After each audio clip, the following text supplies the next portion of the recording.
पूरे बिहार को पदाधिकारियों ने जमकर लूटा है।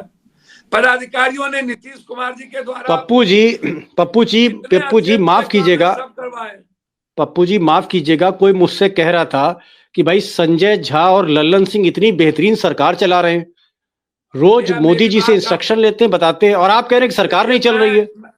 मैं संजय झा जी के बारे में जानिए कि उनका जो बैक बॉन्ड है वो बीजेपी है, अरुण जेटली जी है।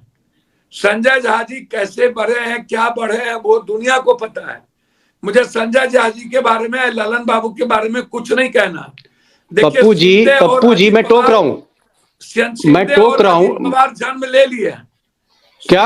और अजीत पवार जी, आपको मैं बहुत क्लियर बता दूं, आप इसको जानिए, सदन के भीतर जो इमेज नीतीश जी की, जो आइडियोलॉजी नहीं है, जिस तरह का बग बोर्ड पर ललन बाबू ने अपना मंतव्य दिया है, वह नीतीश कुमार जी का मंतव्य नहीं हो सकता। नहीं, आप कहना क्या चाह रहे हैं? आप कहना ये चाह रहे हैं, एक मिनट पप्पू जी, आप ये कहना चाह रहे हैं कि संजय झा जो कार्यकारी अध्यक्ष हैं जनता दल यूनाइटेड के, वो एकनाथ शिंदे हैं, और आप कह रहे हैं कि लल्लन सिंह जो है वो अजीत पवार हैं?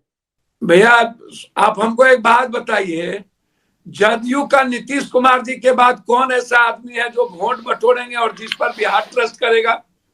बिहार ओबीसी और ईबीसी के अलावे राजनीति को स्वीकार करेगा? आप हमको बताइए। आप ईबीसी को और दलित एसटी एससी को हटा दीजिए, नहीं, लेकिन आप इन भाई ये तो पप्पू जी, ये तो आंख और कान है। मिस्टर लल्लन सिंह आंख और कान है भैया। देखने को कुछ और, हाथी के दांत दिखाने के कुछ और, खाने के कुछ और होते हैं।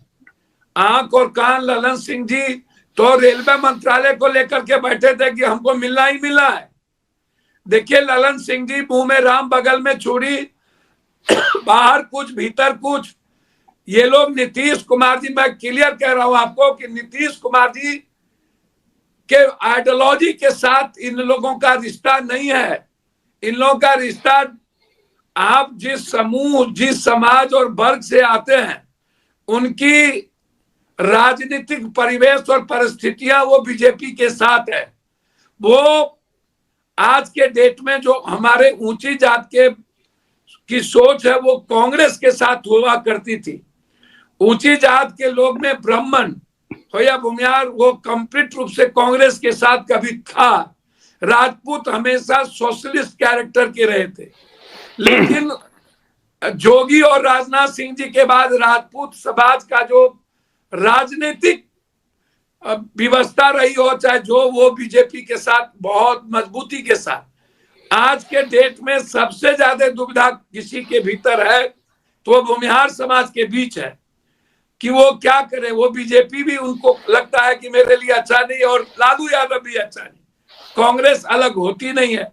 ब्राह्मण समाज के लिए भी लगता है कि जब आरजेडी के ही सहारे कांग्रेस को रहना है तो मैं बीजेपी ही मेरे लिए ज्यादा उचित है जी। नहीं, लेकिन पप्पू जी आपने एक बड़ी बात कही, एक आपने बड़ी बात कह दी। आपने कहा, पप्पू जी आपने कहा कि भाई लल्लन सिंह और संजय झा जो हैं, इनकी नीति और इनकी सोच बिल्कुल अलग होती जा रही है नीतीश बाबू से।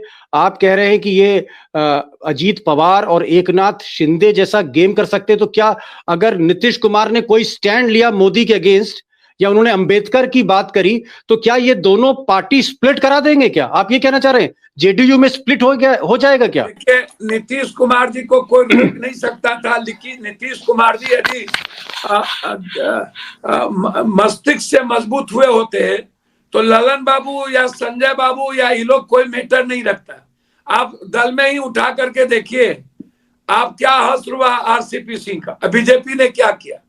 या आज अशोक चौधरी जी और ललन सिंह जी के हमेशा विवाद को उठाइए, क्या विवाद रहता है। या कुछ दिन पहले मनीष वर्मा को किस तरीके से लाया गया, और कौन ऐसा खेमा है कि मनीष वर्मा जी को 2 मिनट में लात मार के कर दिया गया कि कोई कल के दिन संजय झा जी और ललन बाबू के सामने एक नया चैलेंज ना पैदा हो जाए। तो नीतीश बाबू, क्या आपको लग रहा है कि नीतीश बाबू के नॉलेज में सब कुछ चल रहा है और नीतीश बाबू के नॉलेज में है जनरल नहीं तो आप कहना क्या चाह रहे हैं? क्या मैं, आप जो कह रहे हैं मैं ये मानूं कि लल्लन सिंह और संजय झा क्या आज की तारीख में चीफ मिनिस्टर ऑफिस पटना में ये दोनों लोग चला रहे हैं? क्या बिहार में इस वक्त सिक्का चल रहा है लल्लन सिंह का और संजय झा का, और इनके पीछे अमित शाह हैं? ललन बाबू संजय झा जी दोनों का सिक्का है, अलग अलग प्लेटफॉर्म पर।